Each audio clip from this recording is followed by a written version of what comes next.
Scones would be good too. Just bring the water. Where's MJ? She's responsible for this. This is her side of the thing. Quick, somebody run to Safeway and get cookies. Well, you know, we can't do anything now because the back row is filled and cookies can't go in. Cookies can go You in can the make front. Or they could go right here, Dan. Right here. We can adjust. All right, we're at 4 o'clock. We'll get the show on the road here. I like this deal of introductions for Colloquium, and sometimes it's cast people, and then Rory does the intro, and sometimes there are ed and business people, and so I get to do those. So that's good.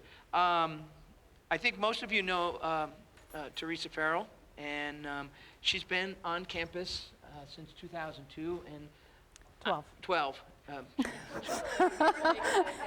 Give or take 10 years. And then it took you 10 years to get your PhD. That's pretty good. No, I'm always impressed with people who can manage to work and teach a full load and get a graduate degree done.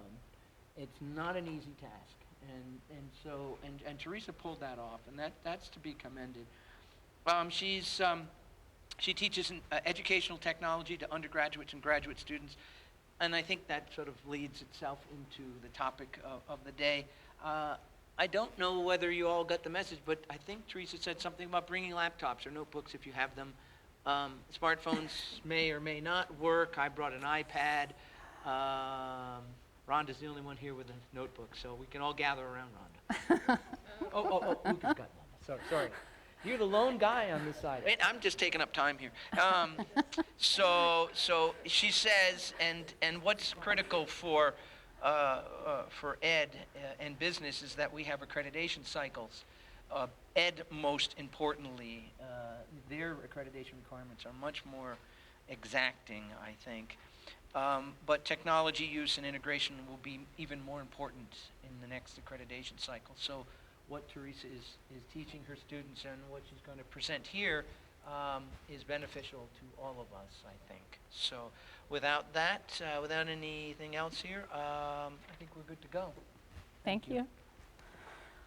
Well, I noticed that you're all sitting towards the back, so that means you're going to sneak out early or something. So I understand that that's the signal, right? Thank you for sitting up front. I appreciate that. Yeah. Okay. I want to give you a little bit of context before we start to play around with some stuff. And the P21 framework is a partnership between business and education. So they spoke to teachers as well as others in the field of education, and then business folks who are desiring specific skills in graduates.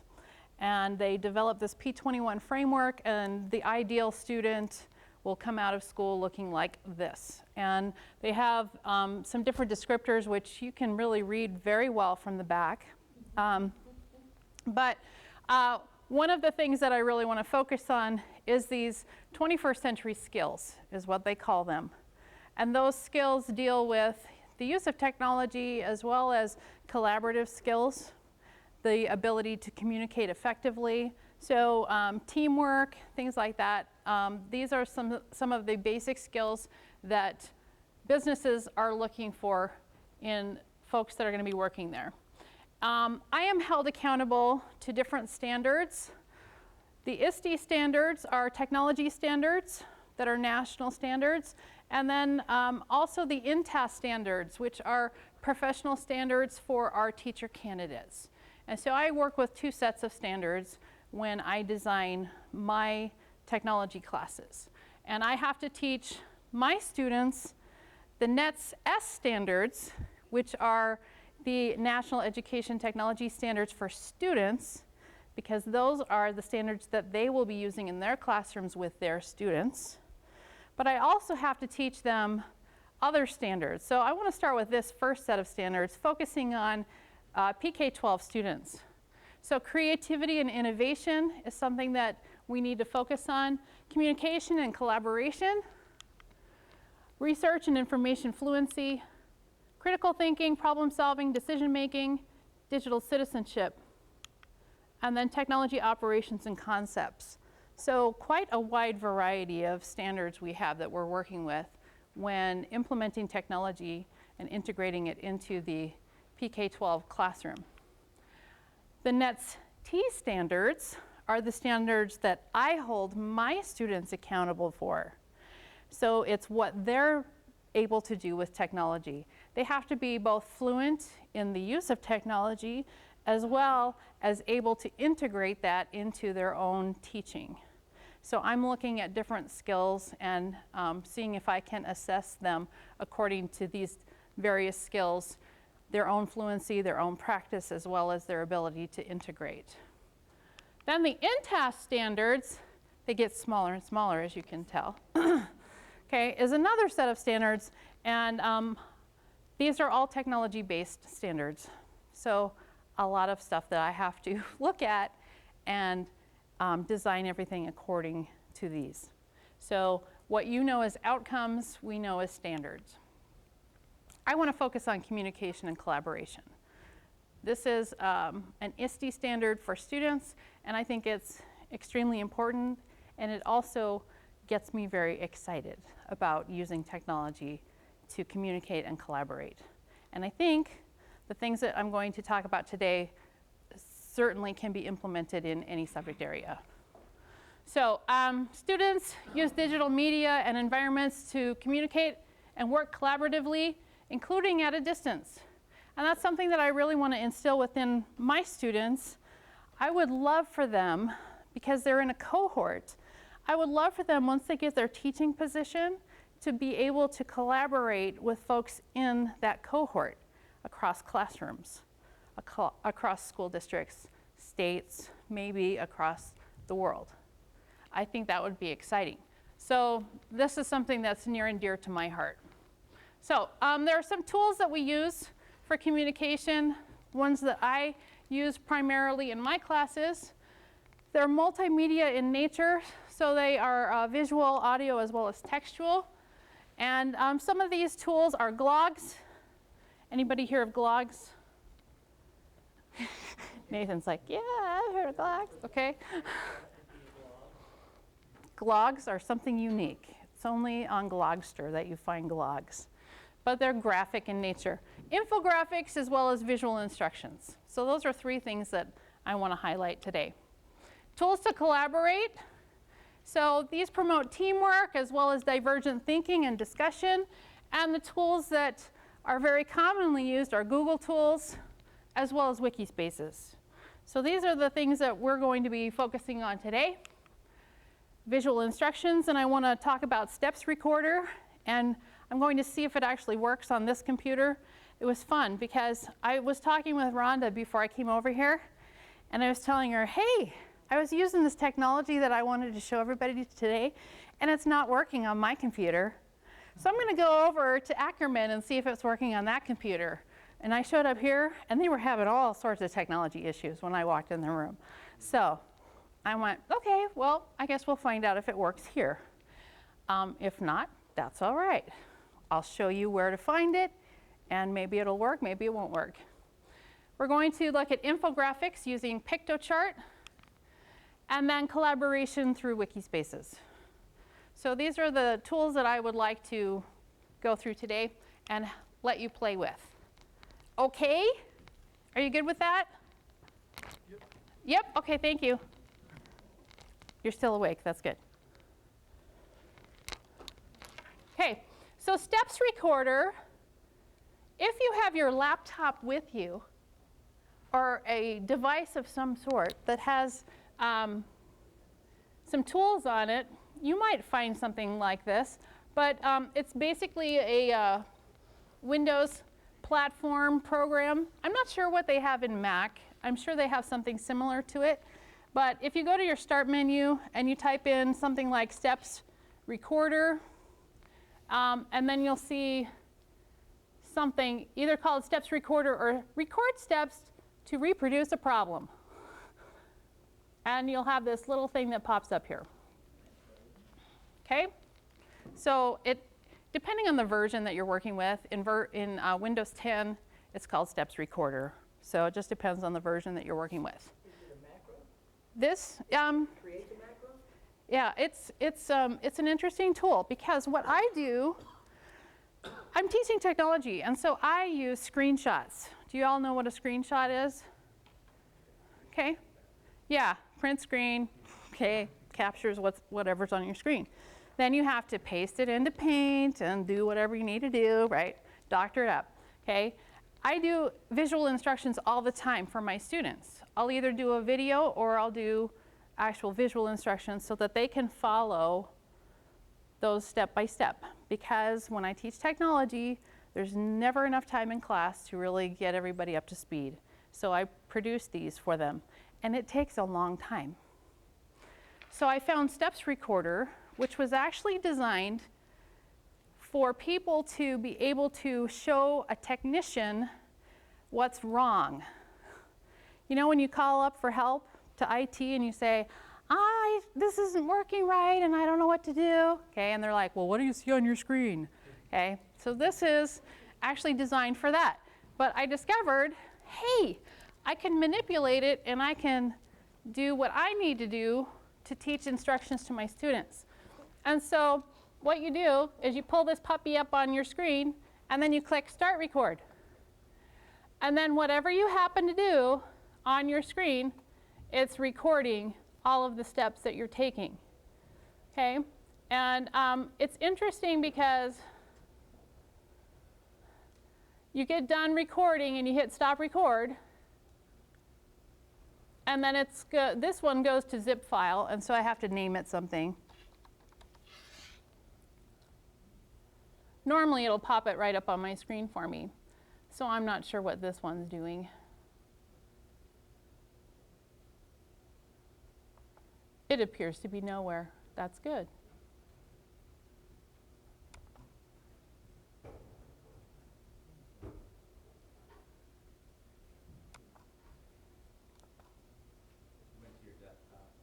Did it? Steps. Okay, here we go. So then I open my zip, and I'm going to extract all my files. And then I open it. Hold your breath. This is exciting. Okay. So it pops this up on my screen. Oh my goodness, seriously.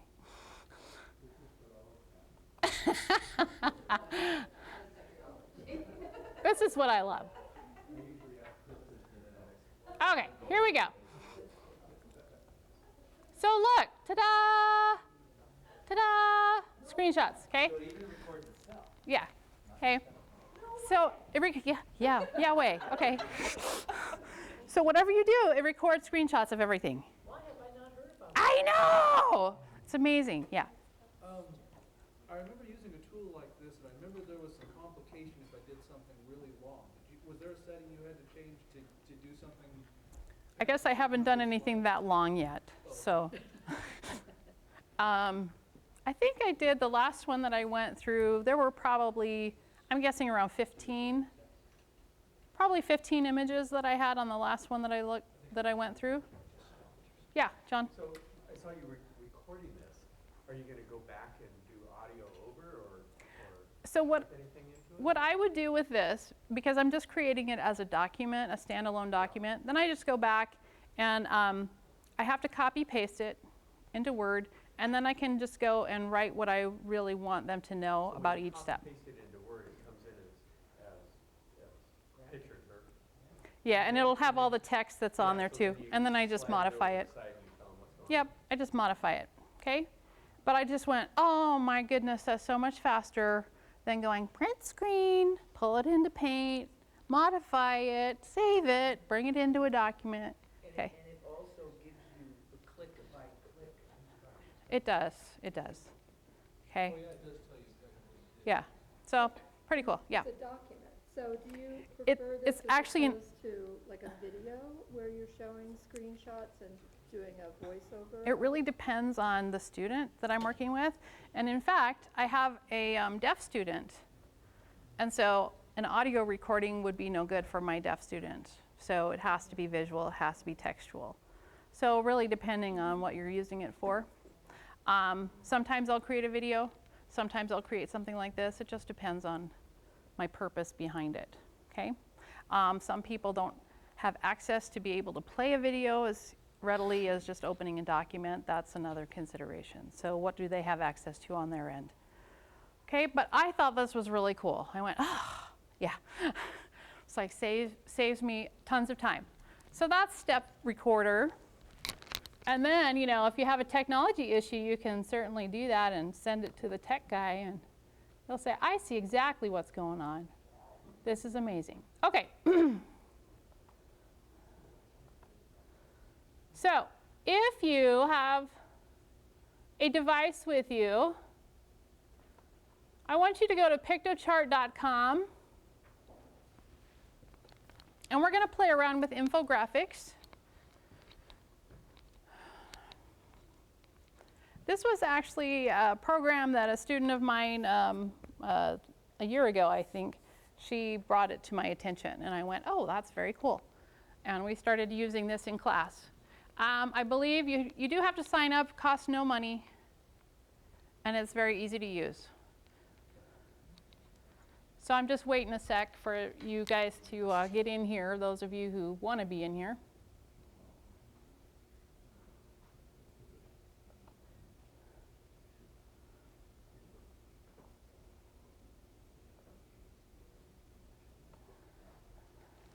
So there's a lot of different templates that you can use.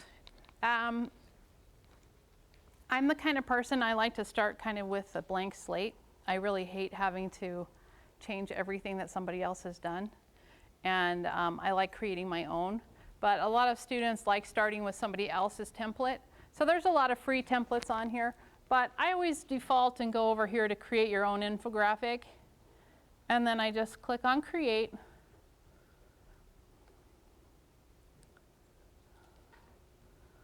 And it pulls this up for me. So this is my screen. This is my infographic that I'm going to create, and it sets it up in blocks. So I'm just going to work with my first block here. And I can edit the text.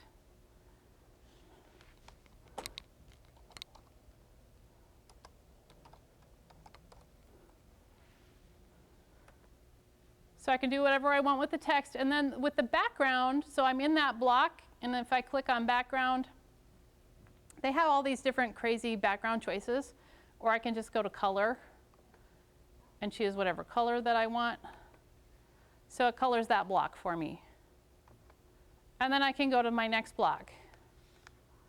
And I can add blocks. And I can change the size of the block as well if I want by just squeezing it like that. Okay? So you can go through and you can just create some really nice infographic, and it will just be nice and linear for you. So students seem to enjoy the flow of that. Makes sense to them, just going block by block. I created an assignment where they have to go through a step-by-step process, and it's really nice to show me, this is my first step, this is my next step, and they go through that process. And then they can dress it up however they want. So if you make one of these, then you can download it.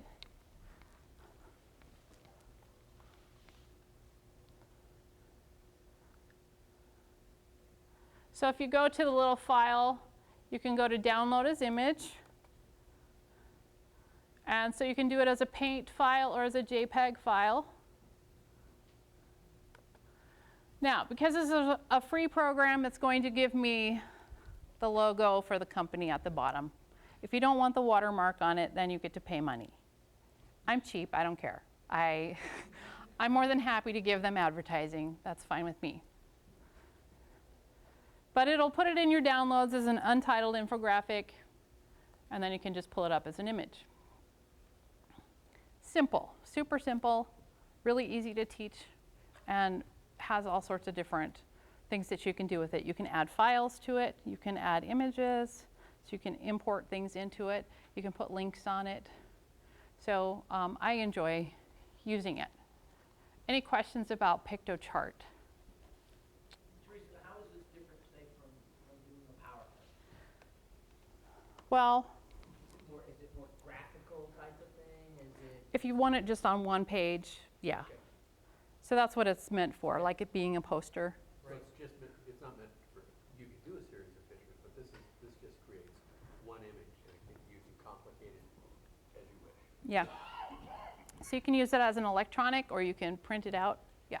My son, who's 12, is creating one of these for a school assignment in Union, and he's using it how to solve the Rubik's Cube. So then he's using the various squares, if you will, to do the various movements for the Rubik's Cube. So that would be that's how he's using it for this assignment. Yeah. Yeah. So if you do this, you know, instead of printing it out into a poster, if you do it digitally in something that is then submitted, if you have a link on there, is it live? On my example that I have, it is not. So I think, and I don't know if that's something that comes with, if you pay for it, then it works, or if you have to go to Pictochart to be able to use links. I'm not sure, but when I pulled it into my wiki, nothing was there as far as So it's just the features that I wanted. It was just an image. Yeah. Yeah. So that's Pictochart. And then I want to show you Wiki Spaces. Have any of you used Wiki Spaces? Okay, just a couple. The reason I like using wikis is like I said, I'm really into collaboration.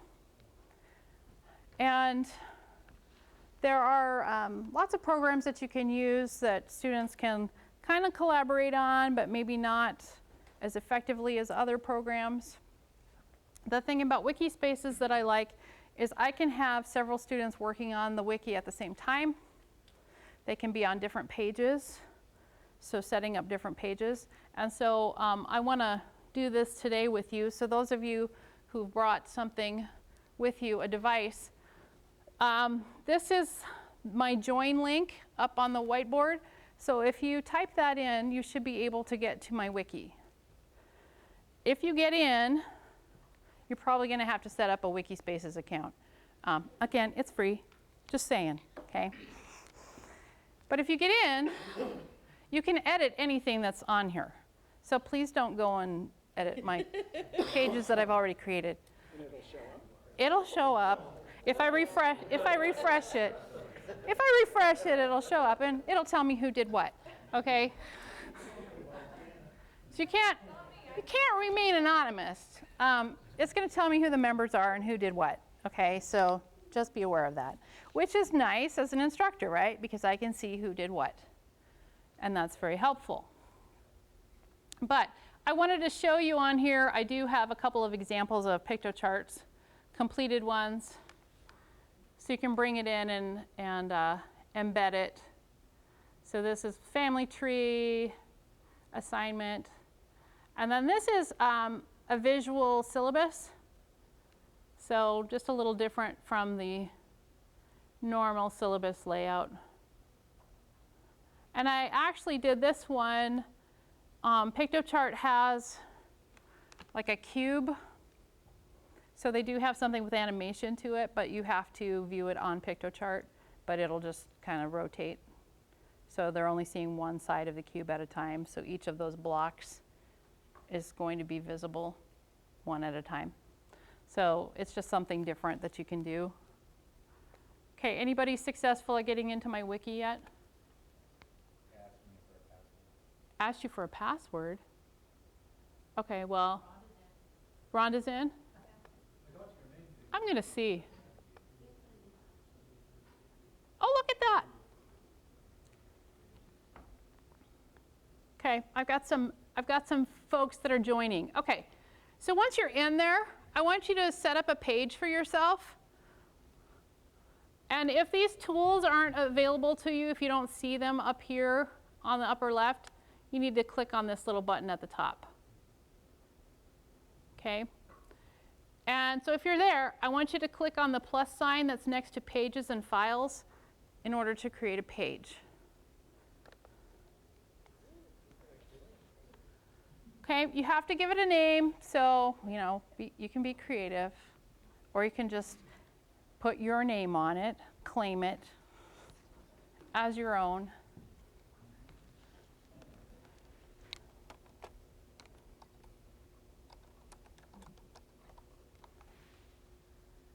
And once you hit create, it's going to take you to that page. And you must put some text in here and save it. Otherwise, that page does not exist. Just saying. Found that out the hard way. Had all sorts of students that were trying to create pages and they never put any text in there. And they went to save it and there was no page. So that was a little frustrating.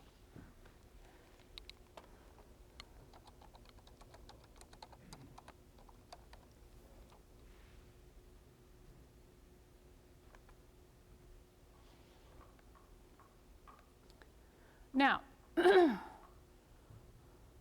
can see mine in the list here. Anybody else creating a page? I'm on mobile, so I don't have the same interface. Ah, okay. Getting there. Slowly but surely. What do you want me to do? Make a mess of your front page? No, no, no. I want you to create your own page. Leave my page alone.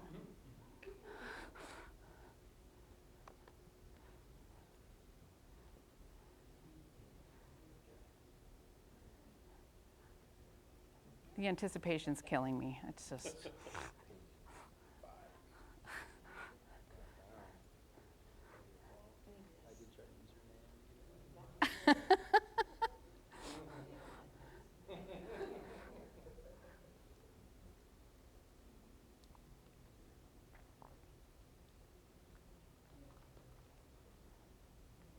Hey, that's nice. I like that. Pagey McPageface. That's cool. Gotta see what that one looks like. Ah, I do love this page. It's very nice.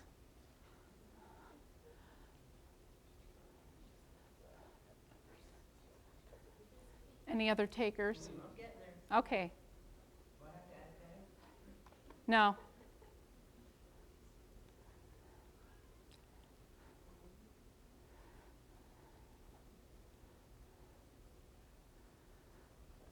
So while we're waiting, I like using these because my students can create their own page and then they can put whatever assignment it might be or research that they've been doing, they can put it on their page. And then everybody in the class can take a look at it. Now, if you're concerned about people being able to edit one another's pages, you can set up projects, and only the people assigned to that specific project can edit that project. So it's another way for them to display their work, for everybody to be able to see it, but they can't go in and mess with somebody else's stuff. I don't ever have that problem with our students. They just kind of go and do their stuff, and it's there. So then I have this really nice display of all of the different work that they have done. They are able to get ideas from one another, especially in the teaching field. It's really important to be able to share your ideas. So this is a great tool for collaborating. I also like to use Google Sites because that is the one website builder that I have found that is particularly collaborative in nature. You can set up specific pages in your website and give permissions to only certain people to do editing on that particular page. Okay, so you can lock down different areas of your website and other areas you can leave open to students, but they can view everything. So I really like that. And I set up a different web page for our MAT students. So when they come in, it's like the beginning of the year, they come in and I have all the different classes on there, and then they can just put the work from all the different classes on there to share with one another. Not their assignments necessarily, but it might be some big project. Steve, did you have? If you have students, and you set students up to do this, can you track what they each do or what contribution they each make? I'm trying to think of how Google Sites works with that, because I don't think I've ever tried to track them in that. Other Google tools it will track. Yeah. So Google Documents, Google Slides. And I do a wiki in one of my classes, and they do it as a team, and I have them use a shared Google Doc so that I can go in and see who's done what, and get an idea of how they've participated. And if there's no contribution, there's no history, and so you know who's working. Yeah, and a lot of them don't know that that feature is there. which is fun. They still don't. Ah, well, interesting. Yeah. On Google Sites, I've done a collaborative webpage before, and it'll. On Google Sites, if you do a collaborative web page through Google Sites, it'll say who last edited what. So you do have a bit of a history on that, but it's not really detailed. I didn't look for all that specific detail, but it'll give you a date and the name. Like who did, Yeah. that somebody was there at that time, yeah. And what about Wiki Spaces? I'm not sure, I haven't tried to track Okay.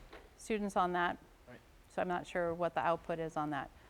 The other thing with Google Sites, unlike Wiki Spaces, Google Sites, if you're on there, it'll lock everybody else out.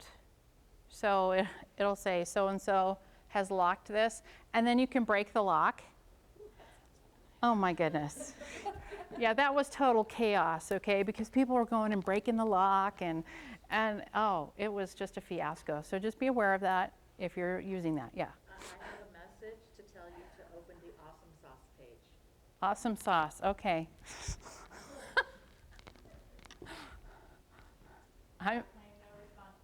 I'm a little scared. Wow, nice, very nice.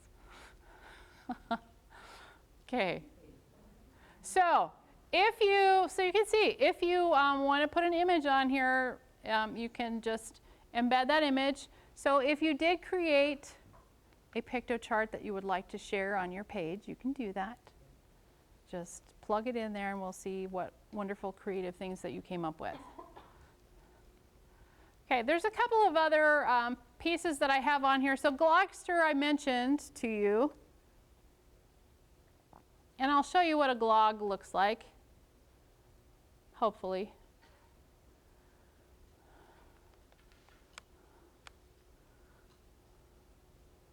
Okay, so this is one of my glogs that I created. So as you can see, lots of visual stuff on there. Okay, stunning visuals, right? Stunning. They have all these papers and things that you can put on there. You can create links, and you can add sound to it. Kind of fun, yeah. Okay, anyway.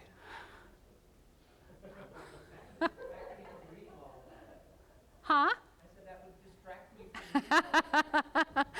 Yeah, it might. Okay, takes you to links, and oh, gnarly dude, it's not there anymore.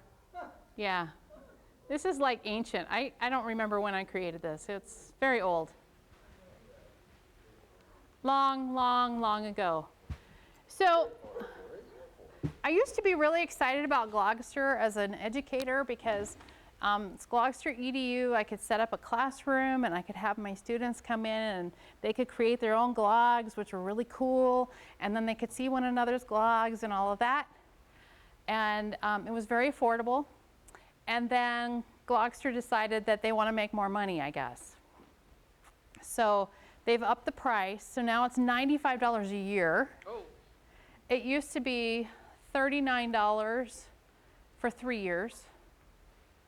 So a little bit of a price difference. And I'm like, you know, I'm not as enamored with it anymore as I used to be, and I'm just not going to shell out that kind of money. However, I can have a personal account. I can shell out like 30 bucks for a personal account, and it's $30 one-time fee. At least that's what they tell me now. I'm sure a couple years down the road, they'll say, oh, sorry. If you want to keep this account, you're going to have to pay more money. But it's become very popular in public schools in particular because of all of the graphics and all of those capabilities with it. The things that I have run into, however, are students not being able to upload things in a timely manner. It'll spin and spin and spin and spin. And then pictures were disappearing while they were working on it. Things would just disappear. Okay, so I contacted Glogster and they're like, oh, it's probably the university, whatever they have set up there, that's not allowing it to work properly. I don't know. But they said it was probably our problem, so I don't know if that's true or not. Anyway, so I don't use it much anymore, but I think it's a really fun program. And the only collaboration is them being able to see one another's work. Or if they're sitting side by side, they can work on it collaboratively that way. You just can't invite somebody else to collaborate with you. So it's limited in that respect. Oh, gotta see this one. Okay, thanks. Thanks, Kristen, that's nice.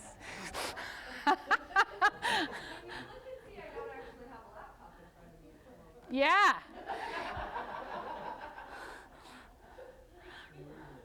I'm really liking these a lot. Okay.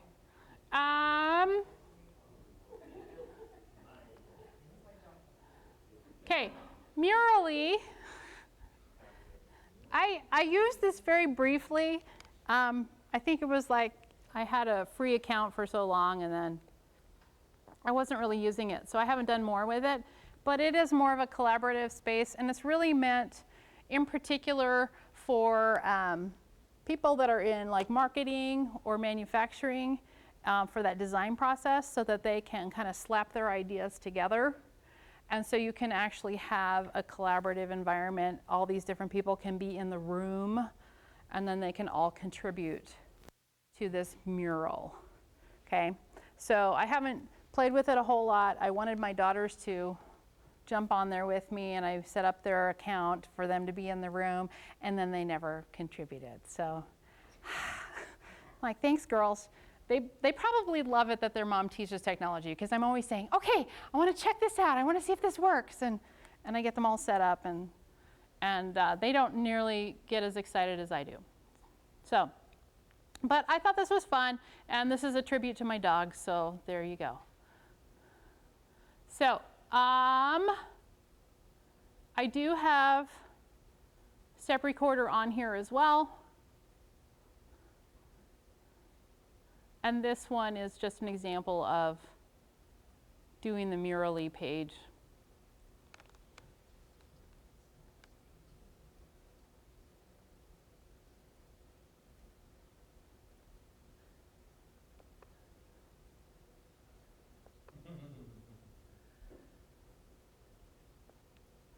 So you can see timestamp and all of that. And you know, you can edit all of that out there if you want. But it was super fast to do that. Any questions?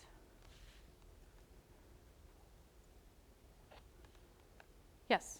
I thought of one reason why this might be beneficial over a screencast or something if you're giving instructions specifically for students who are hearing impaired. Yes. This would be perfect. Yes.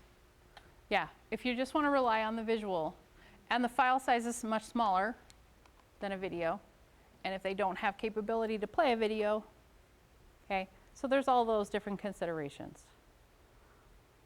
Anything else?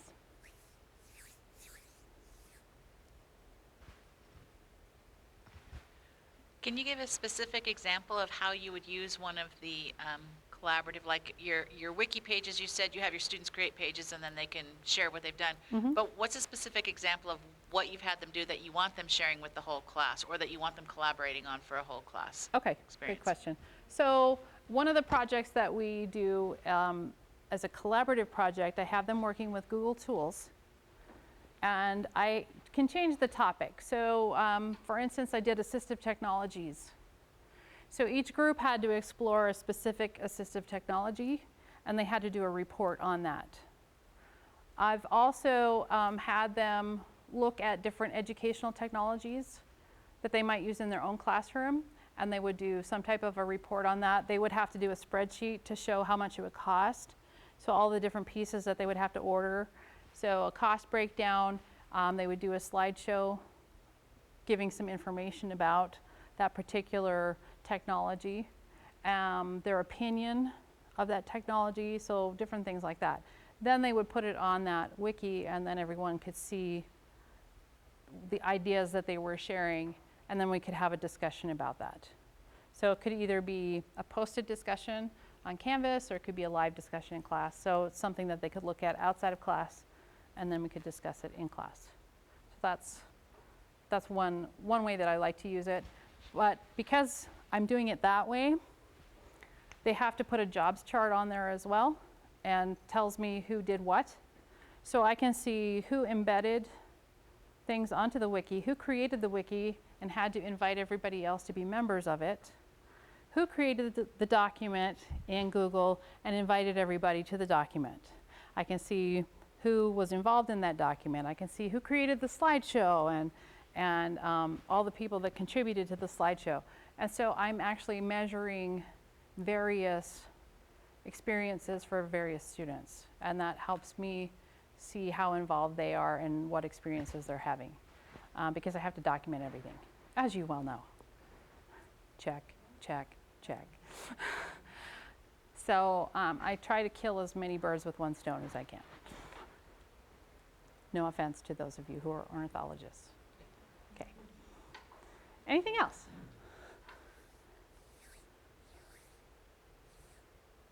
Okay. That's all I have to share with you today. Very good. So thank you very much. Yep.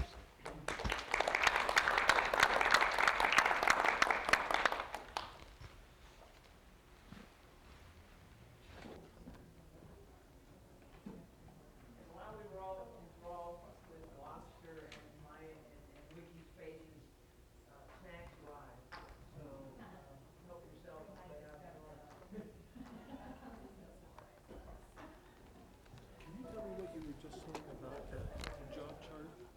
Oh, yeah. So I would just have them create a little job chart, and on the job chart, they